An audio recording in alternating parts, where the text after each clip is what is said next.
देखिए, HDFC bank के results publish हो गए हैं। रिजल्ट्स कैसे हैं डिस्कस करेंगे, उसका बैंक निफ्टी पे क्या इम्पैक्ट कर सकता है ये डिस्कस करेंगे। क्या मार्केट ने ये सब फैक्टर करके रखा था? कोई भी ऐसी चीज़ जो आपको जानकारी होनी चाहिए एंड वो जानकारी आपके पास नहीं है तो वो ज़रूरी से सुन लीजिएगा, क्योंकि मैं डिटेल में समझाने की कोशिश करूँगा। प्लस मैं इस वीडियो में ये भी समझाने की कोशिश करूँगा कि बैंकिंग कंपनी के रिजल्ट्स को आप किस हिसाब से एनालाइज करते हो। और शाम को एक और वीडियो पब्लिश होगी जिसमें आईटी कंपनीज के रिजल्ट्स को आप कैसे एनालाइज करते हो वो हो जाएगा। तो दो मेजर सेक्टर कवर हो जाएंगे, आईटी और बैंकिंग। इनके रिजल्ट्स को रीड करना आप सीख जाओगे। तो चलिए, एचडीएफसी बैंक का एग्जांपल लेके मैं आपको इस बैंकिंग कंपनी के रिजल्ट्स को कैसे एनालाइज करते हैं वो सिखा देता हूँ, एंड एचडीएफसी बैंक का रिजल्ट कैसा है वो भी डिस्कस कर लेंगे इन द मीन टाइम। चलिए, तो मैं पहले सीधा आपको स्क्रीन पे ले चलता हूँ। इन्होंने जस्ट अभी पब्लिश किया है थोड़ा देर पहले ये रिजल्ट। अब देखिए, 12:50 पे ये बोर्ड मीटिंग इन लोगों ने करके पब्लिश किया, एंड जो भी है अपने को क्या मतलब, जैसे ही पता चला तो बना लेते हैं।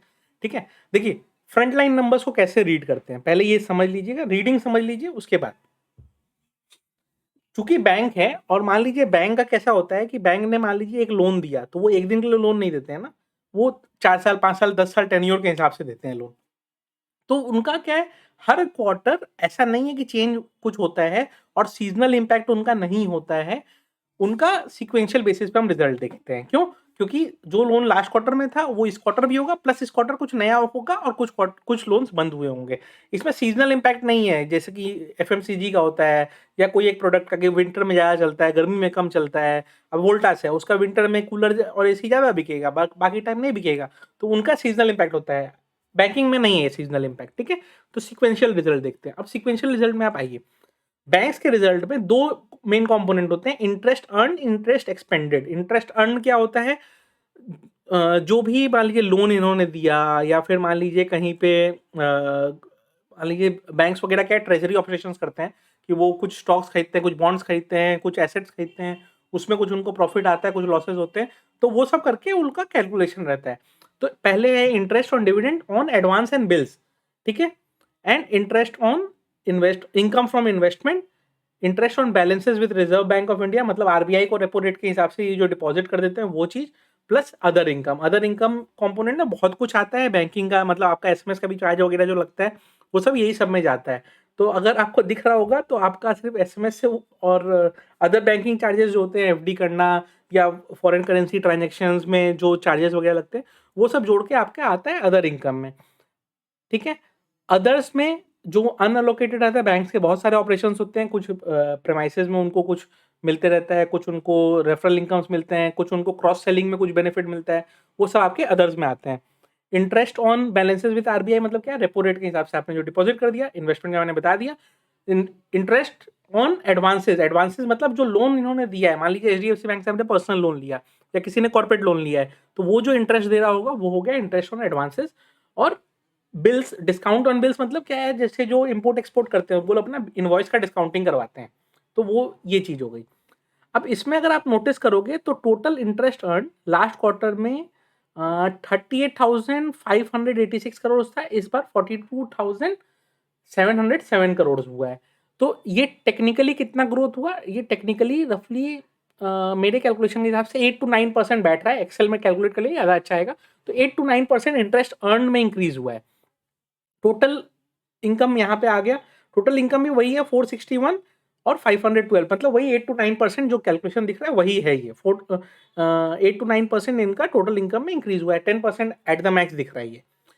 टोटल एक्सपेंडिचर, अब एक्सपेंडिचर क्या हुआ, जैसे मान लीजिए आपने बैंक में एफडी करा ली या बैंक में आपने वो रख के रखा है, तो आपका वो इंटरेस्ट एक्सपेंस में जाता है। तो इंटरेस्ट एक्सपेंस इनका कितना है, ये अमाउंट का मतलब ऑलमोस्ट 20,000 करोड़ का है। तो किसी ने डिपॉजिट करके रखा है, किसी ने बैंक में रख के रखा है सेविंग्स में, किसी ने एफडी करके रखा है, किसी ने कुछ दूसरे इंस्ट्रूमेंट पैसा लगाया, टोटल उसमें इतना इंटरेस्ट जा रहा है। उसके बाद ऑपरेटिंग एक्सपेंस, क्योंकि बैंक चलाने के लिए एम्प्लॉयज ही चाहिए आपको, तो वो एम्प्लॉयज चलाने के लिए जो खर्चा लग रहा है वो इतना है। उसके बाद अदर ऑपरेटिंग में, क्योंकि ब्रांच को रेंट भी लेना पड़ेगा, ये सब लेना पड़ेगा, तो टोटल इतना, क्योंकि उसके बिना चलेगा नहीं, तो टोटल एक्सपेंडिचर इतना आया। तो टोटल ऑपरेटिंग प्रॉफिट कितना हो गया इनका, 19,000 करोड़ के आसपास। उसके बाद प्रोविजंस, प्रोविजंस मतलब क्या होता है, कितने लोन्स ऐसे होते हैं जिनको ये मान लेते हैं कि खराब हो रहा है या नहीं आएगा, या कुछ इंटरेस्ट होता है जो इनको मालूम चल गया कि अब ये नहीं आने वाला, गवर्नमेंट का कोई वेवर है या फिर कुछ भी है, कोई स्कीम है, तो वो सब में वो हट जाता है, बच गया 16,200 करोड़ रुपया, उसमें 4,000 करोड़ रुपया रफली टैक्स लगा है, 12,000 करोड़ का प्रॉफिट आया है, जो कि लास्ट क्वार्टर में 1,060 करोड़ का था, इस बार 12,260 करोड़ का है।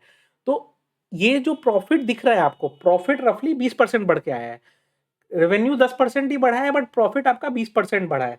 तो इसमें कोई जरूर कुछ ऐसा चीज होगा जो यहाँ पे इस फिगर में नहीं दिख रहा है, ठीक है।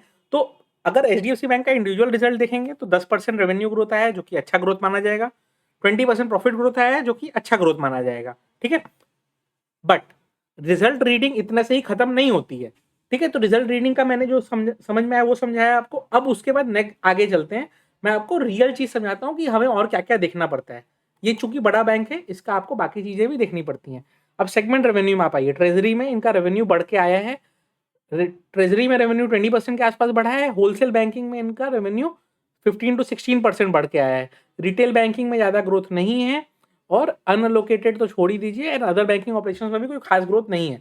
तो ट्रेजरी में बढ़ के आया है, ट्रेजरी में इसी कारण प्रॉफिट भी बढ़ा है। तो इनका लास्ट क्वार्टर सिर्फ 12 करोड़ का प्रॉफिट था ट्रेजरी में, इस बार 775 करोड़ का प्रॉफिट है। तो जो 12,000 हमको करोड़ 12,260 करोड़ प्रॉफिट दिख रहा है, उसमें 770 करोड़ सिर्फ ट्रेजरी ऑपरेशंस के कारण है। तो बड़े जो एनालिस्ट रहते हैं वो ट्रेजरी ऑपरेशंस का भी इनकम को कैलकुलेट करते हैं, क्योंकि आपका दिसंबर क्वार्टर हो सकता है आपका ट्रेजरी में अच्छा गया, आगे आने वाला मार्च क्वार्टर अच्छा होगा क्या? स्टॉक मार्केट का परफॉर्मेंस आप देख ही रहे हैं, इंटरेस्ट रेट दिन पर दिन बढ़ते जा रहे हैं, और अब उन्होंने एफडी के रेट भी बढ़ा दिया, तो ट्रेजरी ऑपरेशन से और ज्यादा इनकम आना है क्या? ये मार्केट आगे का फैक्टर करके चलेगा, तो मार्केट इस चीज को बहुत सीरियसली नोटिस करने वाला है। तो 775 करोड़ रुपीज, वो 1260 करोड़ रुपए जो है, 12,260 करोड़ रुपए जो है, उसमें 770 करोड़ हटा के अगर देखा जाए, क्योंकि वो ये वन ऑफ मानेंगे इसको, अगर ये डिफरेंस हम हटाएं तो बहुत ज्यादा डिफरेंस आ जाएगा। तो वो डिफरेंस के कारण क्या है, आपका जो आपका टोटल प्रॉफिटेबिलिटी है वो भी कम दिखाई देगा, वो 13-14% पे आ जाएगा। वहां पे एक कैच है, रिटेल बैंकिंग में प्रॉफिट ज्यादा आया है। रिटेल बैंकिंग में प्रॉफिट ज्यादा आने का कारण क्या है, इंटरेस्ट रेट बढ़े हैं, वो पास ऑन हुए होंगे, जबकि इंटरेस्ट रेवेन्यू नहीं बढ़ा है, बट प्रॉफिटेबिलिटी बढ़ के आई है। क्यों? क्योंकि आपका सेम रेवेन्यू, सेम लोन पे आपको अब इंटरेस्ट ज्यादा कमाई हो रही है। होलसेल बैंकिंग में इनकम कम हुआ है, ठीक है, मतलब कि अभी कंपटीशन बढ़ा हुआ है, बिजनेस ज्यादा करने के बाद भी रेवेन्यू नहीं बढ़ के आया है। अदर बैंकिंग ऑपरेशंस में भी एक्सपेंडिचर बढ़ के आया है। तो ओवरऑल अगर ट्रेजरी के रिजल्ट अच्छे नहीं होते तो ओवरऑल प्रॉफिटेबिलिटी भी थोड़ी सी कम हो जाती। तो ये ध्यान रखना है अपने को, और बड़े एनालिस्ट इसको फैक्टर करके चलेंगे, ठीक है। तो इस तरीके से मेजर बैंकिंग रिजल्ट्स आपको इस तरह से देखने चाहिए।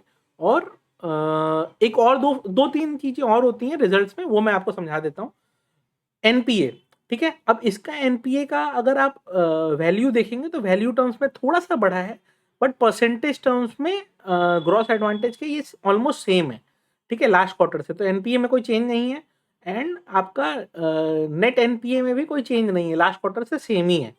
तो ओवरऑल ठीक कहेंगे, रिटर्न ऑन एसेट थोड़ा सा बढ़ के आया है, ठीक है। तो इस क्वार्टर में रिटर्न ऑन एसेट थोड़ा सा बढ़ के आया है। Overall in line with operations चल रहा है। अगर 9 मंथ का देखेंगे तो 1.52 लास्ट ईयर था आरओआई, और इस बार इनका 1.54 चल रहा है। तो ओवरऑल इन लोग मेंटेन करके चल रहे हैं, और एचडीएफसी बैंक से आप इतना उम्मीद करते ही हैं। अब आते हैं ओवरऑल वर्डिक्ट पे कि क्या रिजल्ट अच्छा कहेंगे इसको या बुरा कहेंगे। तो देखिए कैसा है कि ये हमें ध्यान रखना होगा कि प्राइस क्या बिहेव कर रहा है। तो प्राइस आपने नोटिस किया होगा इसी वीक में 1560 के आसपास जाके वहां से 1601 तक शूट कर गया है। तो प्राइस ऑलरेडी 3% फैक्टर करके बैठा हुआ है, तो 3% जंप आ गया प्राइस में। अब हमें इसको मंडे को कैसे अप्रोच करना है? मंडे को ये अप्रोच करना है कि 1600 का लेवल मार्क करके रखिएगा। 1600 के नीचे जाए तो फिर टूट सकता है, क्योंकि लोगों ने जो फैक्टर किया था उतना भी भयंकर तोड़फोड़ नहीं आया, ठीक है। क्या होता है, अगर इसको गिराना होगा ऑपरेटर को तो वो कहेंगे कि जितना हमने एक्सपेक्ट किया था उतना अच्छा नहीं आया, ठीक है।